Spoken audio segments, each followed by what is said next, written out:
বৌমা, ও বৌমা, কোথায় গেলে গো? এখনো রান্না টান্না বসানো হয়নি, কোথায় গেলে তুমি মা? এই তো মা আমি। তুমি আমায় কিছু বলছো মা? এই যে বৌমা, তুমি বাড়িতে কি করছো মা? এখনো রান্না বসানো হয়নি। মা গো, ভাত রান্না করার মতো বাড়িতে এক মুঠো চালও নেই, আর কোনো বাজারও নেই মা। আমি কি করে ভাত রান্না করব মা? মা, তুমি কি খোকাকে বলনি যে বাড়িতে চাল নেই? কি গো মা? হ্যাঁ মা, আমি তোমার ছেলেকে বলেছিলাম। ওই যে মা, তোমার ছেলে আসছে।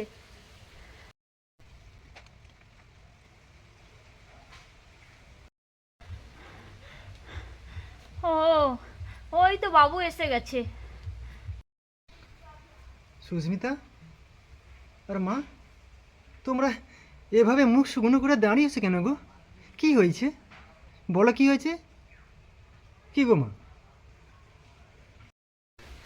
তুই কি বাড়ির কিছুই খবর রাখবি না বাবা?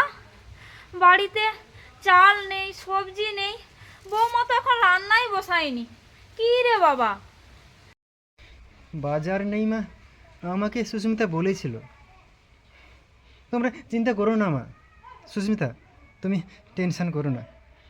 আমি যাচ্ছি এখনই মালিকের কাছে, বললে আশা করি উনি টাকা দেবেন আমাকে। যদিও মাসের শেষে উনি টাকা দেন সবাইকে, তবু আমি যাই, গিয়ে বলি, আর টাকা দিলে আমি বাজার করে আনবো, ঠিক আছে? আমি তো আছি, বলো। তোমরা কেন টেনশন করছো মা? বলো, কেন চিন্তা করছো?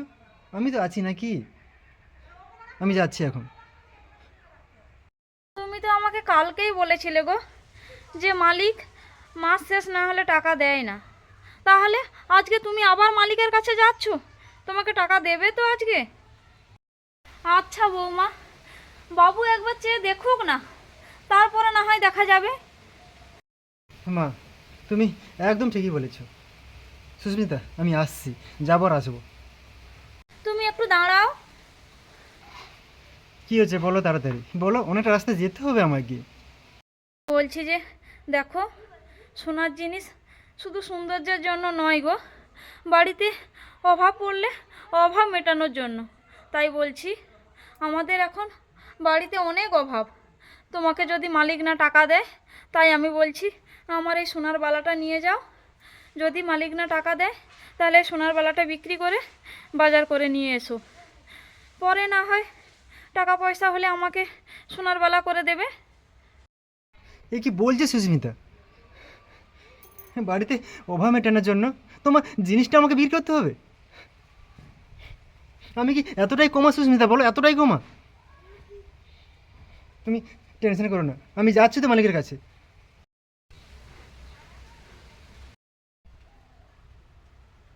আসছি আমি এক্ষুনি, দাঁড়া।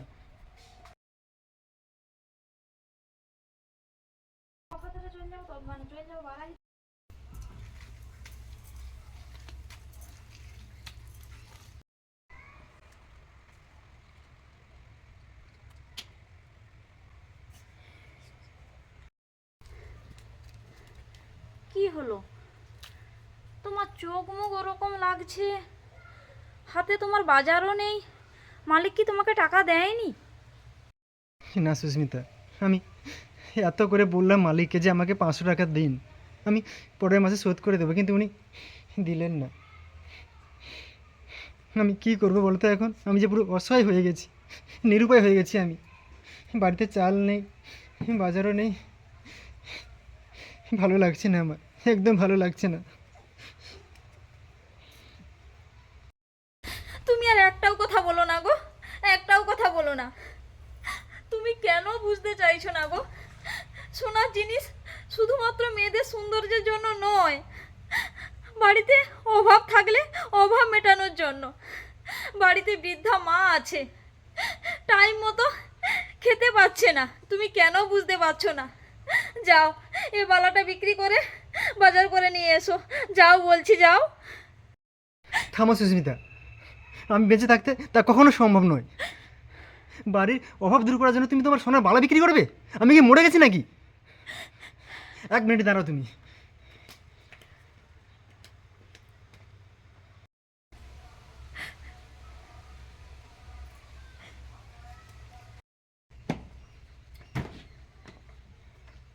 বাড়িতে প্রচণ্ড অভাব সুস্মিতা, তুমি আমাকে বাধা দিও না।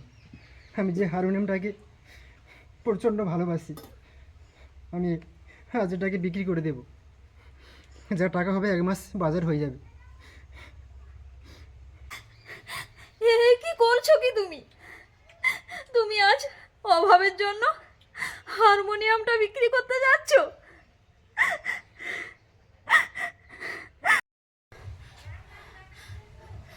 খোকা, আমি কি দেখছি বাবা? তুই আজ অভাবের জন্য হারমোনিয়াম বের করে এনেছিস। হারমোনিয়াম বিক্রি করবি বাবা? হারমোনিয়াম বিক্রি করে দিবি?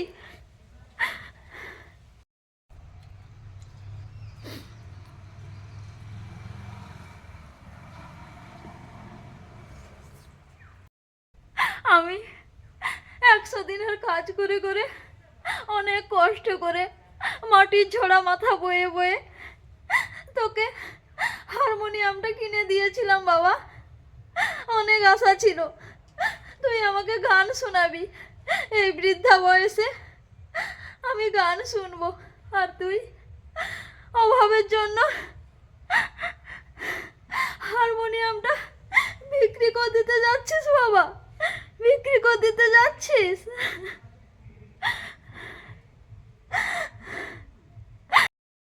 তাহলে আমি কি করব বলো মা, তুমি আমি কি করব?